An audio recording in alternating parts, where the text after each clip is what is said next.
Hello, कैसे हैं सब लोग।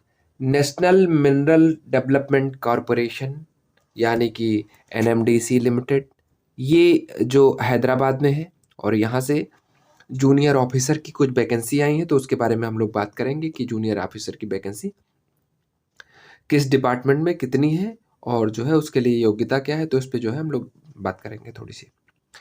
तो जो वैकेंसी है जूनियर ऑफिसर सिविल के लिए है, इलेक्ट्रिकल के लिए है और मैकेनिकल के लिए है, माइनिंग के लिए है, जियोलॉजी में है और सर्वे डिपार्टमेंट में। तो इसके जो पोस्ट हैं, पोस्ट के बारे में बात कर लेते हैं। नंबर ऑफ पोस्ट जो सिविल में पोस्ट है 7 हैं, इलेक्ट्रिकल के में 14 हैं, मैकेनिकल में 33, माइनिंग में 32 और जियोलॉजी में 7 है और सर्वे डिपार्टमेंट में 1 वैकेंसी है। तो ये सारी की सारी जो है जूनियर ऑफिसर की वैकेंसी हैं। इसकी योग्यता के बारे में हम लोग बात कर लेते हैं। सर्वे सभी में जो है, जो इंजीनियरिंग कर रखे हैं, जिन्होंने बीटेक कर रखा है, सब में अप्लाई कर सकते हैं और कुछ पोस्टों में अलग है, जिसमें जिसमें बीटेक है उसके बारे में बात कर लेते हैं।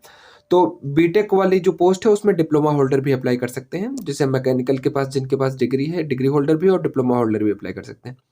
बशर्ते डिप्लोमा होल्डर के लिए एक शर्त है कि डिप्लोमा होल्डर जितने हैं उनके पास एक्सपीरियंस जो है 5 साल का जरूरी है। 5 साल का उनके पास एक्सपीरियंस होना चाहिए, तभी अप्लाई कर सकते हैं, अदरवाइज वो अप्लाई नहीं कर पाएंगे। जो डिग्री होल्डर है उनके लिए जो एक्सपीरियंस है वो ज़रूरी नहीं है, महत्वपूर्ण नहीं है। जो डिप्लोमा होल्डर हैं उन्हीं के लिए जो एक्सपीरियंस मायने रखता है। फिर उसके बाद में जो अगली डिटेल आपको बतानी है, तो ये सारी ऊपर की जो है इलेक्ट्रिकल, मैकेनिकल और सिविल के लिए हो गई सारी डिटेल। अब बात कर लेते हैं जो जियोलॉजी वाली पोस्ट है। इसके लिए आपके पास एमएससी होना चाहिए या एमटेक होना चाहिए, जियोलॉजी या अप्लाइड जियोलॉजी में आपके पास होना चाहिए। प्लस जो है आपके पास 1 ईयर का संबंधित फील्ड में एक्सपीरियंस होना चाहिए।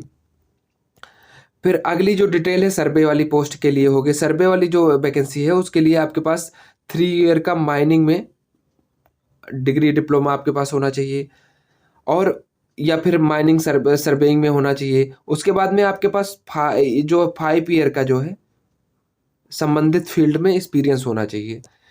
इसकी जो अपर एज है सबकी मैक्सिमम 32 साल है और जो कैटेगरी वाइज आपकी जो है छूट भी दी गई है, तो आप लोग जो है जिस कैटेगरी से बिलोंग करते हैं देख लीजिएगा। अगली जो डिटेल बताने की है, इसके लिए जो अगली डिटेल है कि जो जो लोग डिग्री होल्डर हैं सिविल, मैकेनिकल, इलेक्ट्रिकल या फिर जो माइनिंग में, सर्वे में जो लोग डिग्री होल्डर हैं उनके लिए जो ट्रेनिंग की अवधि होगी, पीरियड होगा, ट्रेनिंग पीरियड वो 12 महीने का होगा। जो लोग डिप्लोमा होल्डर हैं उनके लिए ट्रेनिंग पीरियड 18 महीने का होगा। तो जो 12 महीने में आपको पे किया जाएगा और 37,000 पे किया जाएगा। जिन लोगों को 18 महीने की ट्रेनिंग है जिनके पास, तो 12 महीने तक तो उनको 37,000 पे किया जाएगा। जो बचा हुआ 6 महीने होगा वो आपको 38,000 पे किया जाएगा। और बाकी जो ट्रेनिंग के बाद जो है आफ्टर ट्रेनिंग जो आपको पेमेंट किया जाएगा वो 37,000 से लेकर के 1,30,000 के बीच में आपकी जो है सैलरी होने वाली है। तो आपको ये ध्यान रखना है, सैलरी आपकी उसके बाद ये होने वाली है। आपकी जो वैकेंसी है वो ये टोटल वैकेंसी है। उसके बाद कैटेगरी वाइज देख लीजिएगा, कैटेगरी वाइज डिवाइडेड है। और उसके बाद में जो एप्लीकेशन आपको जो कैसे करना है, ऑनलाइन मोड में आपका जो है एप्लीकेशन जमा होगा। आप जा करके जो इसकी संबंधित साइट है nmdc.co.in पे जा करके और वहाँ पे जाएंगे, आप कैरियर वाले ऑप्शन पे क्लिक करेंगे और आप एक पेज खुल के आएगा, आप लोग वहीं पे अप्लाई कर पाएंगे। आपको अप्लाई 27 फरवरी से पहले पहले आपको अप्लाई करना है। अगर फार्म भरने में कोई असुविधा हो रही है तो आपको जो ये नंबर दिया हुआ है 7044599061, इस पे आप जो है बात करके अपने समस्या का समाधान कर सकते हैं।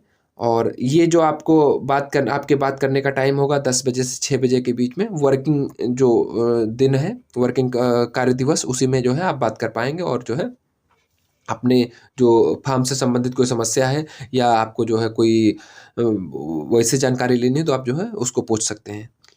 जो फार्म की फीस है वो 250 रुपये है सभी कैंडिडेट के लिए, लेकिन जो है छूट जो दी गई है SC ST और एक्स सर्विसमैन, इनके लिए फीस नहीं देनी है, इनको एग्जम्प्टेड है फीस इनकी।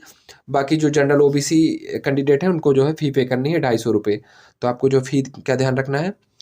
सिलेक्शन जो प्रोसेस है वो आपका रिटन टेस्ट होगा और उसके बाद में स्किल टेस्ट होगा, आपका जो संबंधित फील्ड का स्किल टेस्ट होगा। स्किल टेस्ट जो है क्वालिफाइंग नेचर का है और जो रिटन टेस्ट है ये 100 मार्क का है। इसी पे मेरिट बनेगी और आपको इसी आधार पे जो है सेलेक्ट किया जाएगा। तो ये एक डिटेल थी छोटी सी।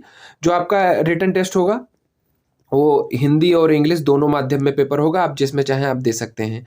बाकी ये एक छोटी सी डिटेल थी। आपका जो स्किल टेस्ट होगा, स्किल टेस्ट क्वालिफाइंग नेचर का है। तो ये अब मैं साइड डिस्क्रिप्शन बॉक्स में डाल दूंगा, तो आप वहाँ से जा करके भी डायरेक्ट अप्लाई कर सकते हैं। तो बाकी अगर और कोई डिटेल रही हो तो आप जो उसके इंक्वायरी नंबर पे भी पूछ सकते हैं। जो लोग इच्छुक हैं और एलिजिबल हैं वो लोग अप्लाई कर सकते हैं। बाकी अपना ख्याल रखिए। Thanks for watching.